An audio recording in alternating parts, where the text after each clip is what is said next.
Last week, we took a look at how an RV dealership is trying to rewrite the repair book. This week, we're talking with a training academy about how you can learn how to repair your own RV and maybe even become an RV repair technician. Todd Henson of the National RV Training Academy is here today to talk about how you can learn at home to repair your RV or even to head to their training academy in Texas. Plus, we're going to talk about some common RV sales scams out there and a whole lot more. This is RV Miles.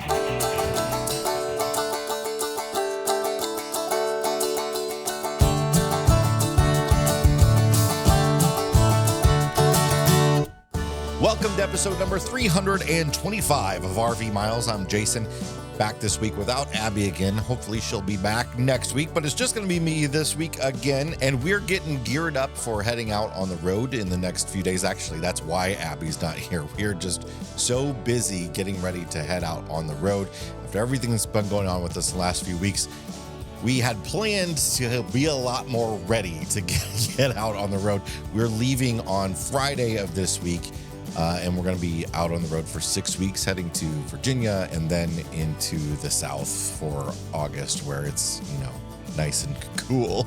We're going to end our trip up at Disney World mid-August and then make our way back. So it's going to be a test of the air conditioner in the Ibex for sure, but we're gearing up and getting ready to go and all that sort of stuff. I wanted to remind you quick before we get into the meat of this episode about homecoming. Our homecoming rally is coming this October.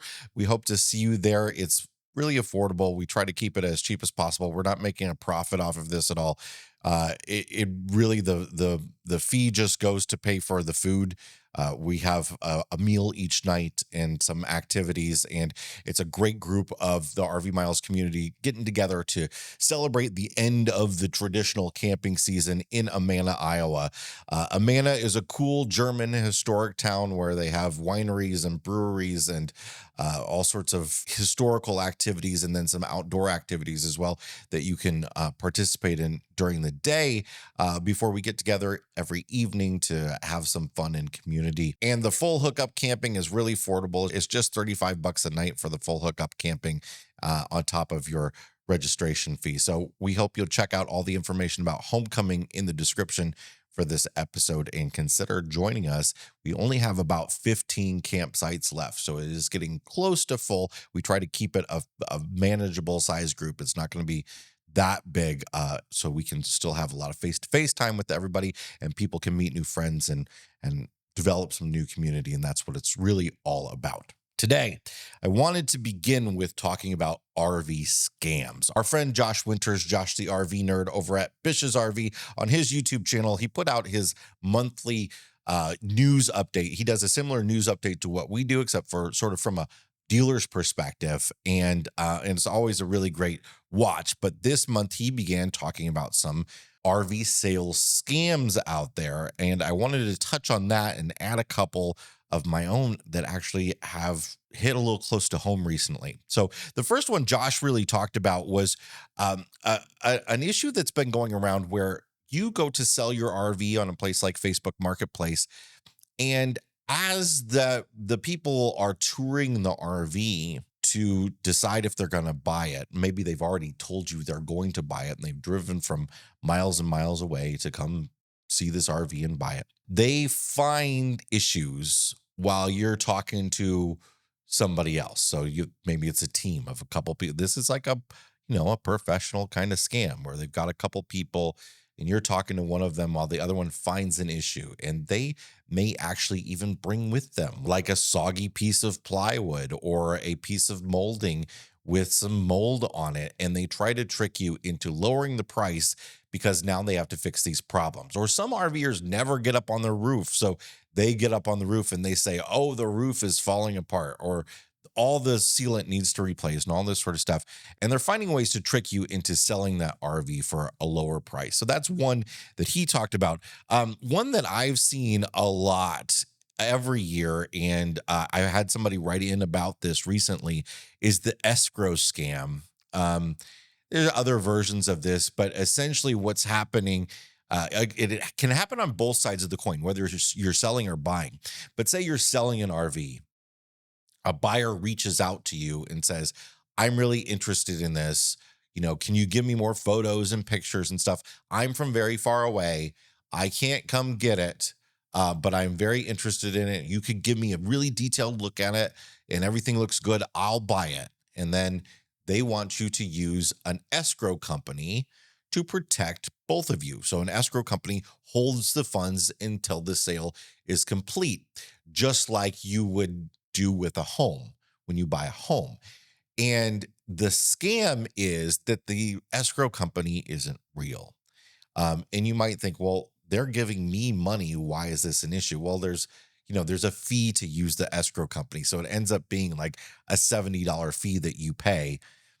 That's the scam, is that they're just trying to get that money. There was no buyer. There was no person. And sometimes this happens, particularly on a place like Facebook. The profile looks real because the profile is real. What they do is they look for somebody that hasn't used their Facebook account in a while. So they'll scroll through people and they'll find somebody who hasn't posted in months and months and months. Maybe that person is deceased, or that person has just stopped using Facebook, or they just don't use it very often.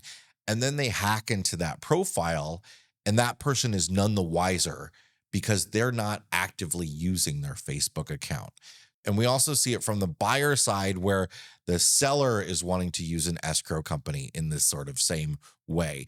A big dead giveaway to this scam is when they say they have a shipping company that they're going to use, or their son is going to come pick it up or something like that. It's not them that's going to come see it and pick it up. Don't sell to anybody that's not going to pick up the RV themselves. A scam that I have personally seen recently, I may have talked about this on the podcast recently, but I wanted to bring it up again.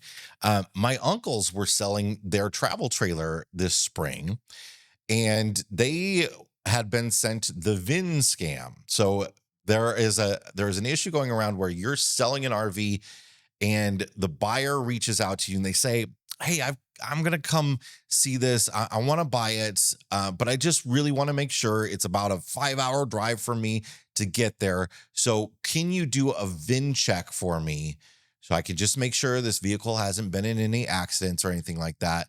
Here, use this website. It's like $7.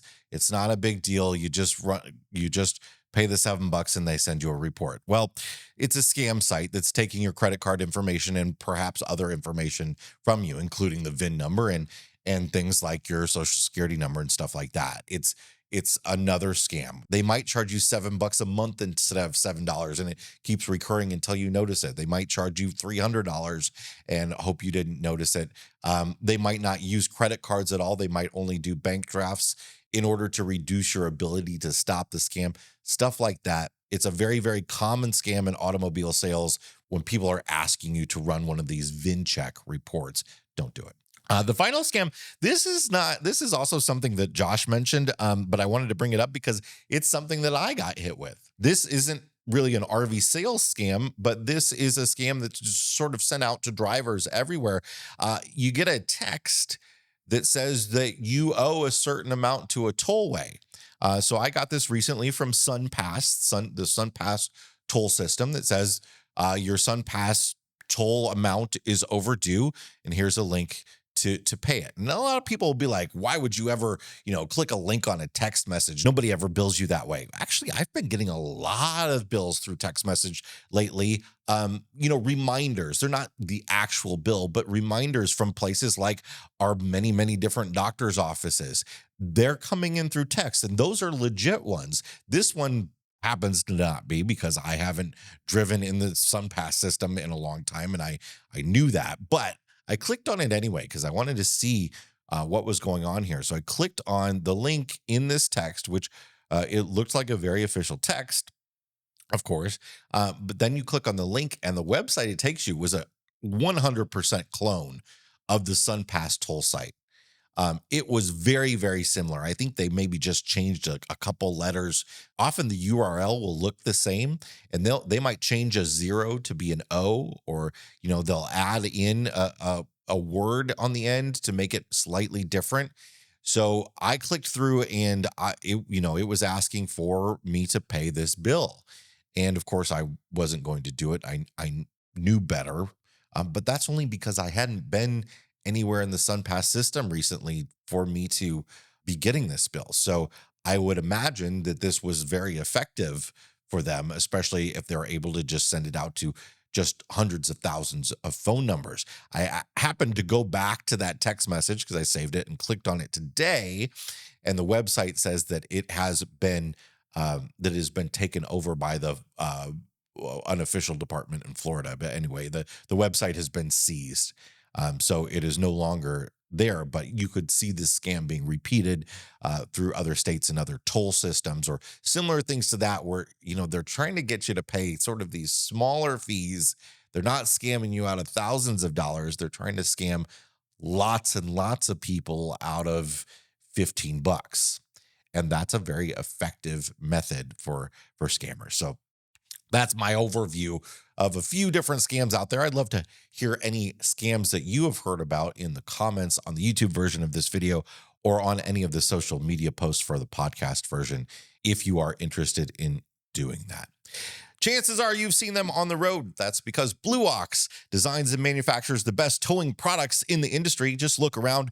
You'll find them on highways and campgrounds and anywhere you find people traveling in the great outdoors, from award-winning tow bars and base plates to a full line of weight-distributing hitches, adjustable ball mounts, and now they have fifth wheel hitches too, including an all-steel pyramid-style gooseneck converter that doesn't require a kingpin adapter. With Blue Ox, towing doesn't have to be a drag. Find out more at blueox.com. Harvest Host is a membership that allows RVers to take a rest from the road and enjoy unlimited overnight stays at over 5,100 unique locations in North America, such as breweries, farms, attractions, wineries, and more. Easily plan and book your next RV trip and enjoy over $1,500 in exclusive member benefits by joining Harvest Host. Get 15% off your first year of membership with the code MILES. That's MILES. Go to harvesthost.com to become a Harvest Host member today. Thanks so much to our sponsors for supporting the RV Miles podcast. My guest today is Todd Henson, the Director of Education and lead instructor from the National RV Training Academy. And this is academy. It's a school where they teach people how to fix RVs. They teach technicians how to fix RVs. So all of the different mobile technicians that are out there, this is a place where they learn how to fix an RV. But we've been talking about fixing an RV yourself lately, or how to get RV repair done. And one of the options that they very smartly have put together down there at the National RV Training Academy is a course where RV owners can actually learn how to fix their own RV. Todd, welcome to the show. Well, I appreciate it, Jason. Thank you for having me here. So what are some of the big picture when somebody buys an RV in the first place? Right. What are some of the things that a lot of new owners don't really know about what they're getting into? So the main thing that we see is a lot of people will assume their skill set that they have in the household will translate over to the RV, right? They'll think, okay, the RV is nothing more than a moving house.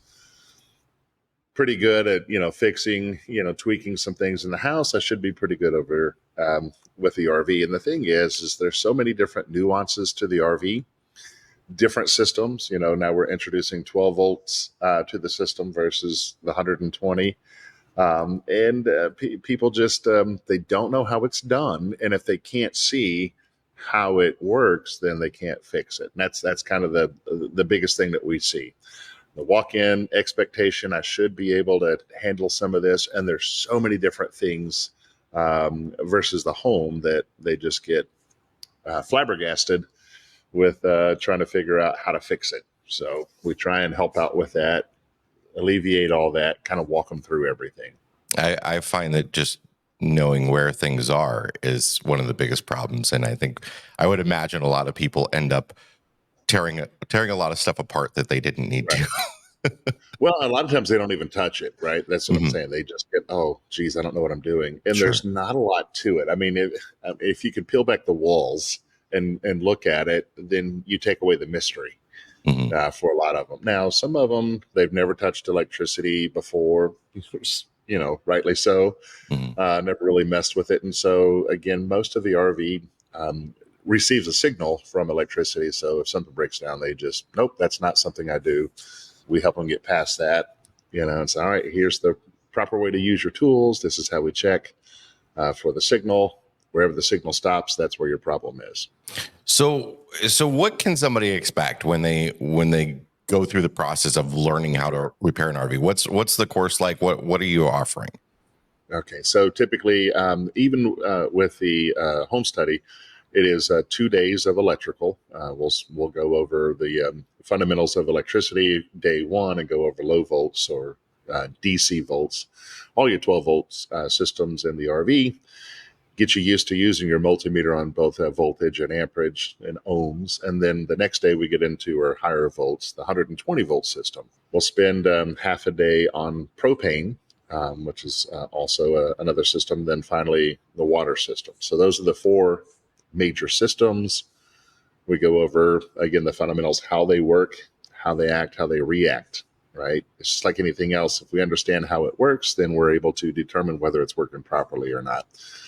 And then we'll finish up with the last 2 days of going over the major appliances.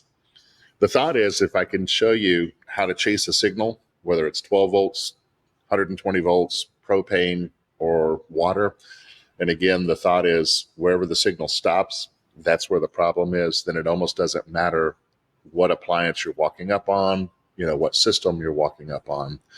Follow the flow, see where the signal stops. That's where your problem is.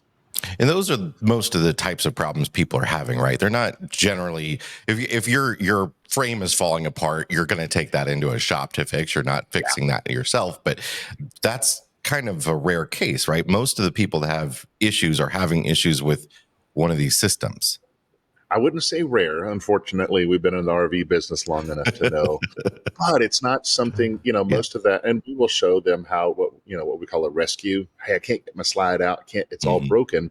We'll show them a rescue to get it back in, because that does need to be definitely done at a facility where you have level ground. So, because it's a 4-dimensional box that you're trying to mess with and try and get everything realigned correctly.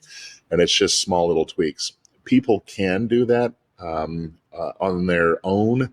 There's a lot more to it, that could go wrong if the ground's not level, if you're not measuring correctly. So we do show them the rescues on how to get that in and have the professionals do that part. So you mentioned home study. So you have a home study version of this course, and then you have an in-person. Talk to us about the two and the differences. Well, actually, the home study is a recording of a week 1 class that I had actually submitted, minus the labs. So typically in a 40-hour week for week 1, we have about 15 hours of individual labs where we take the major component. Once I go over the different systems, we'll have an air conditioner on the lab. We'll show you the parts that are replaceable and how to check them, how to read data plates, right? And then, it'd be the same thing with the refrigerators, with the water heaters and furnaces. And then, like I said, we'll get into, on day 5, get into the slide outs and landing gear, again, for rescue. So going over the major components, but also going over, like I said, the different systems. And then if they want to come down and do it in person, so you have your big red schoolhouse facility, you're down in the sort of like Dallas Fort Worth area, right? Yeah, we're about 70 miles southeast of Dallas, in a small town called Athens, Texas. And pretty central, what we feel, outside the city, but with both sides of the coast, and we're open 12 months out of the year, so works out great for us. And people can stay on site in an RV, right?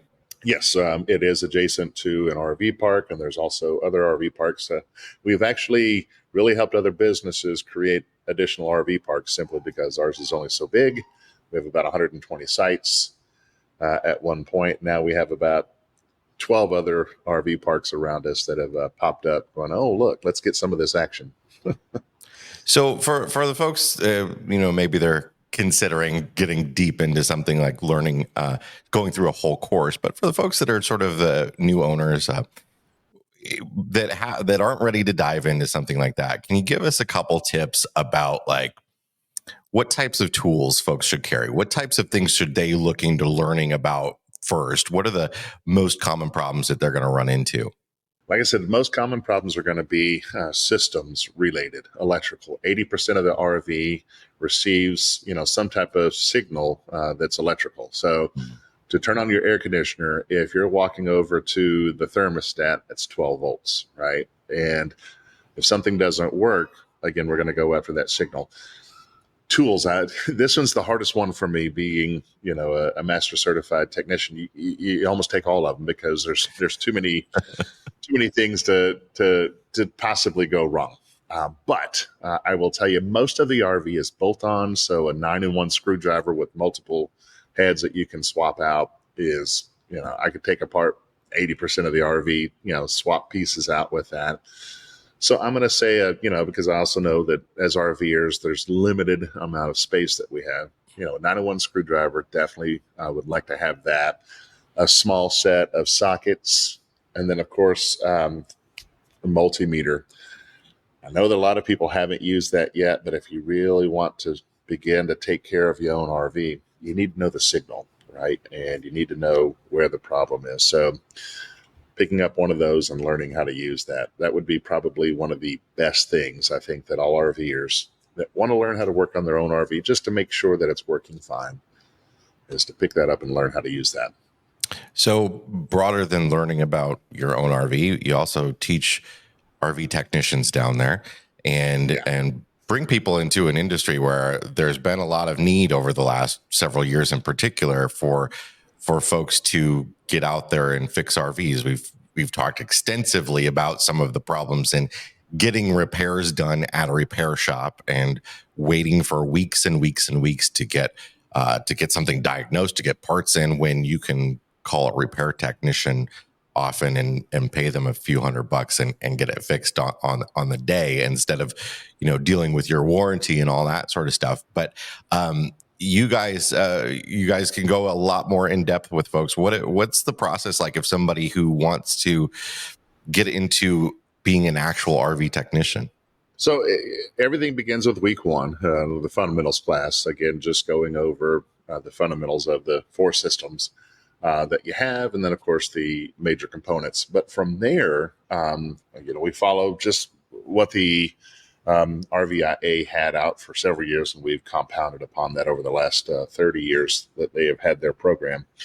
But basically, we'll spend a week just on air conditioning after week one, going over the major components, the different brands, following it through. You got a week of refrigerators, the same thing, going over the major brands of refrigerators that RV industry actually supplies. Water heaters and furnaces, you have a week of that. And then, of course, a week of exteriors, hydraulics, slide outs, landing gear, roofs. So once you get through all those, there is a final exam that you have to take. It's both a practicum as well as 125 questions, something like that.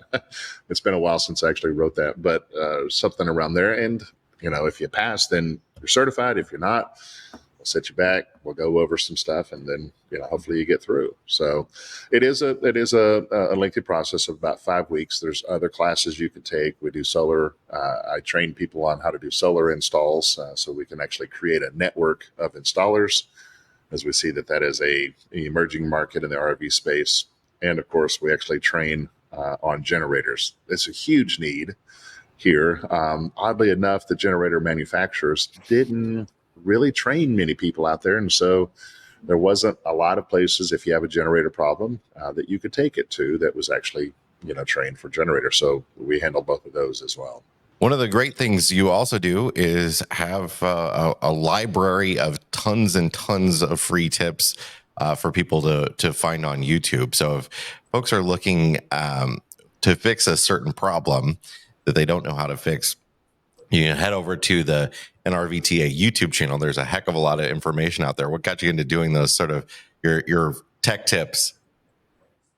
Well, actually, Tony, our marketing director, came in and says, "Hey, let's go ahead and throw some of this out there." The thing is we've been doing this for years, and we were, when I first took over, I said, we're the best known unknown company out there. It was, oh, that's you guys, right? So it was like, okay, how do we get in front of everyone? So yeah, we just started off as tech tips, and then from there, because I would goof up, Tony would keep in, all the mess ups. And at first I was offended. I was like, man, you're trying to make me, look bad. And he goes, no, this will work. So anyway, and I honestly, when we thought about this, okay, it'll be a 10-week, series that we'll do, and then we'll go on to something else. And no, it's just something that, definitely is needed out there. And something we've been doing for the past, I think, 3 years now, putting out those tech tips. So if somebody wants to learn about fixing their RV, they want to take either your home or in-person course, or they want to learn to become an RV technician, what do they need to do? Well, they can head over to the website over at nrvta.org and go ahead and click on find out more. And you'll see the email there. You'll see the phone number there. You'll reach out to what we call a student advisor. Let them know that they may be interested, whether it's just going to be, coming into class to learn how to work on your own RV, whether you want to, look at getting the home study, or coming in to become a technician.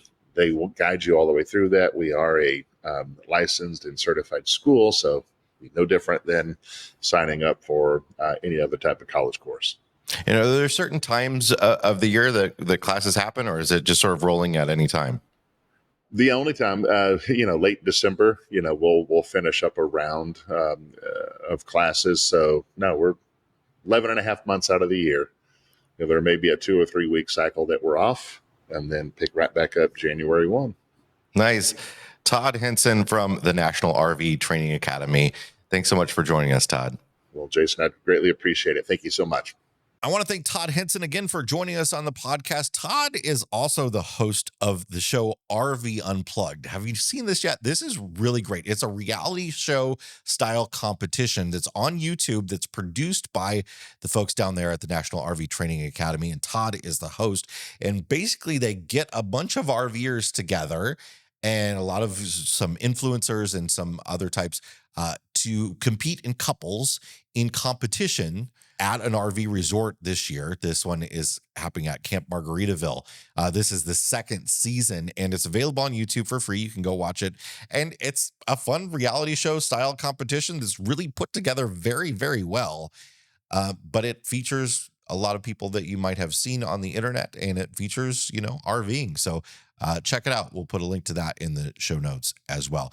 The RV lifestyle is about community, and the RV community is at the heart of RV Life. RV Life recently celebrated the 1 millionth trip planned with RV Life Trip Wizard, their excellent trip planning tool for RVers, featuring all the trusted reviews, pictures, and tips from their RV Life campground site. RV Life also features several blog sites and over 20 additional RVing forums to serve the RV community. All this experience and community feedback come together to help create a fantastic RV trip planner and mobile navigation tool called RV Life Pro.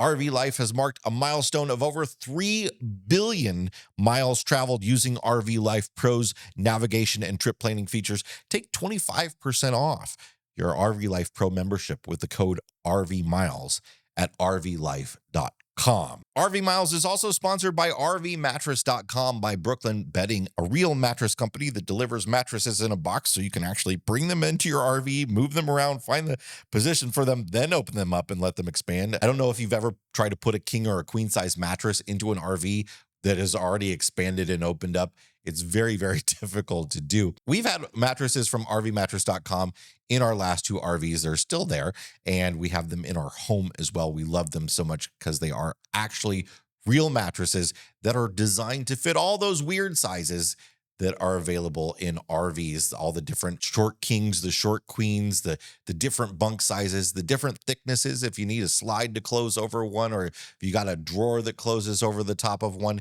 you can get those all at rvmattress.com by Brooklyn Bedding. They have a 120-night sleep trial. They've got a 10-year warranty, free shipping. Their mattresses are made at their factory in Arizona and shipped to you wherever you are, at your campground or at your home. And I'm telling you, folks, upgrading the mattress in your RV is one of the best things that you can do. You bought an RV so you didn't have to sleep on the ground in a tent. get an actual mattress so that your vacation is a comfortable one. You get some real sleep and you're out there ready to face the day after having a good night's sleep on a real comfortable mattress. RVmattress.com is offering 30% off as a 4th of July sale. It's actually the whole month of July. If you just head over to RVmattress.com/RVmiles, you can get 30% off your next RV mattress purchased. Head over to RVmattress.com/RVmiles today. It's time to check the level of our tank, sponsored by our friends over at Liquefied RV Toilet Treatment, the no BS toilet treatment. Claim your free bottle. They're not giving away the free bottles anymore. They ran out of the 10,000 free bottles, but you can get a free bottle with purchase now. Still at the same link, liquefiedrv.com/free bottle, or you can find them on Amazon as well. My black tank this week is a fire that is closed Denali National Park. This is really, really tough for a lot of people that are sort of doing their dream Alaska vacation right now, whether you're an RVer, or you were heading there in a plane and or on a cruise ship and taking the train in. Denali National Park is experiencing a front country fire in the area, and the entire park is closed because there's really only one access point into Denali National Park. There's the Denali National Park Road is the main road that goes through the park and takes the buses in and all that sort of stuff. So it's really sad for folks that are heading up to Denali and wanted to visit it. It's a spectacular place. So I really understand. I do want to offer some suggestions for folks who are up in Alaska right now. If you're not able to go to Denali, you could head to the state park that's on the other side of the park, or head to the town of Talkeetna. We love Talkeetna if it wasn't on your list. And Talkeetna is one of the best places to actually see the mountain. It's away a bit from all the backcountry wonder of Denali, but it's a fun little touristy town that has some outdoor activities as well. You could hop on a train and get closer, but there are many places on that side of Denali where you can still sort of experience the wilderness. You can go to the Park Visitor Center in Talkeetna and more. So check out Talkeetna if you're one of the people that is up there. My fresh tank this week is an RV lemon law in Indiana. This is not passed. This is something that has been introduced into the Indiana State Senate. And essentially, it's a very simple bill that adds RVs to the lemon law that already exists for motor vehicles in the state of Indiana. See, in most states, RVs are exempt from lemon laws. We've talked about this before, but if you buy an automobile, most states have a lemon law that gives you some satisfaction if you've had too many problems with it in a short amount of time, essentially usually requiring that manufacturer to fix it in a certain amount of time. And if they can't fix it in a certain amount of time, they have to buy that vehicle back from you. Now, you can imagine with an RV, the challenge there is that RV repair takes a lot longer than it does with most automobiles. So if a manufacturer isn't solving your issues in enough time, they're going to have to buy that vehicle back from you. And that's going to be a big challenge for folks. Now, I don't have high hopes that this will pass in the state of Indiana, where most of 80% of RVs are manufactured. It's just a place where they're going to be very pro RV industry.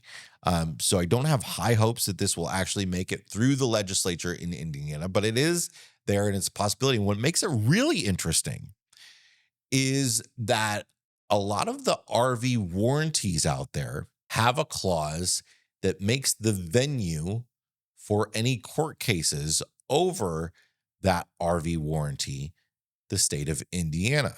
That allows the RV manufacturer to not have to travel to fight any sort of litigation. But what that could mean for purchasers around the country, and I'm not a legal expert here, but what that could mean for some purchases is that this law, if it were to pass, could apply to people who buy outside of the state of Indiana.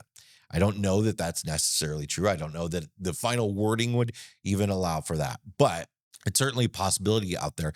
Even if not, though, if this passes in Indiana, Indiana is one of the top selling states for RVs. So it is a place where a lot of RVs are sold. So it could be really interesting to see those consumers get some sort of protection. I see the challenge on both sides here, but RVers do need a bit more protection when it comes to the purchase of their RV. There needs to be some sort of mechanism for an RV that is an absolute lemon to be bought back by the manufacturer. And that doesn't exist in most states. There are a few out there it does, but it doesn't exist in most states. That's it for this week's episode of the RV Miles podcast. If you'd be so kind, we'd appreciate a review or a rating on any podcast app that allows that. Apple Podcast being the top one out there. We really appreciate that. It helps us out a lot. And we'll see you next time, everybody. Keep logging those RV miles. Bye-bye.